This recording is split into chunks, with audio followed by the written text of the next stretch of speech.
Greetings once again. This is day 121 of our 365 days of Bible study. We are at the moment looking at the exile in Babylon and the return.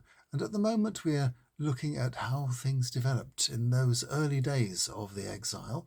And today we see Ezekiel's vision of God coming to the exiles far away from Jerusalem. Ezekiel chapter 1, verses 1 to 9 and verses 22 to 28. It was year 30, month 4, day 5. And I, the priest Ezekiel, Buzi's son, was living with the Jewish exiles by the Kibar Canal in Babylonia. It was now 5 years since King Jehoiakim had been exiled. There in Babylonia, beside the Kibar, I heard Yahweh speaking and felt how powerful he was. As I looked up, a storm was rising in the north.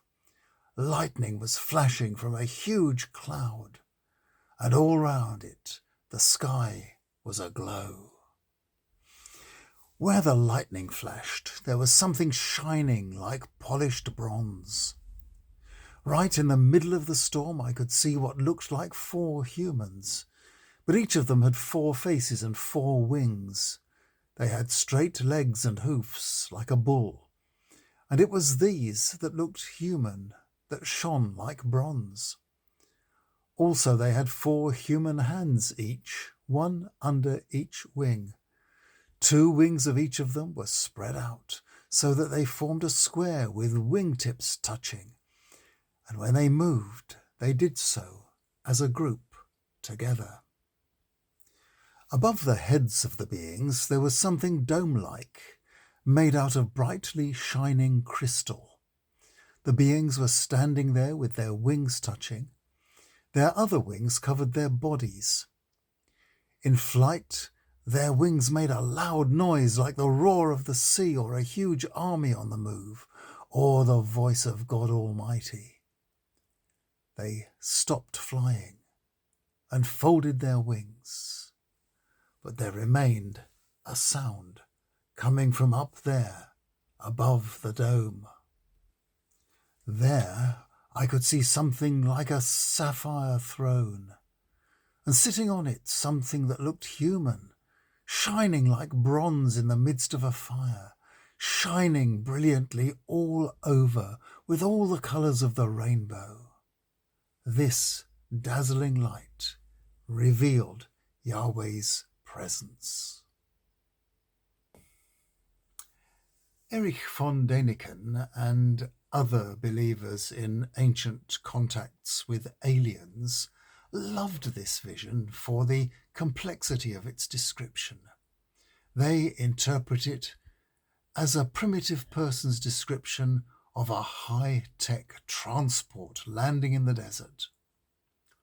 This theory does not appear in most scholarly commentaries, which point out that the language is all of simile and metaphor, because God cannot be directly described.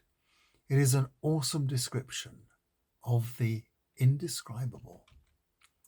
Ezekiel gave us a date for this vision, but no one can quite pin it down, and it was an old translation into Greek that added 5 years since Jehoiakim was exiled, by way of clarification, which makes the exact date of this vision the 28th of July in 593 BC. And that was after the first exiles had arrived, but before the final destruction of Solomon's Jerusalem temple. Because it was written during a period of upheaval and destruction, the Hebrew text is messy and scrappy, and that Greek translation I just spoke about, called the Septuagint, contains some interesting guesses as to Ezekiel's meaning. This vision goes on to describe how this displaced priest, Ezekiel, was called by God to be not just a priest but a prophet, God called the exiles stubborn and warned Ezekiel that they wouldn't want to listen to him. If they listen to you, God says, or even if they don't, at least they will know that they have a prophet in their midst. And he was given a double-sided scroll to eat, covered in grief and woe, which surprisingly turned out to be sweet to the taste. He was given a brief flight to the exiles at a place called Tel Aviv, near the canal that bypassed Babylon City. It took him a week to recover from the experience. So began the difficult, centuries-long task of unsticking the idea of God from the stone and woodwork of the Jerusalem temple and the Ark of the Covenant that had once been there. It was still clinging on there in that temple 6 centuries later, in the time of Jesus.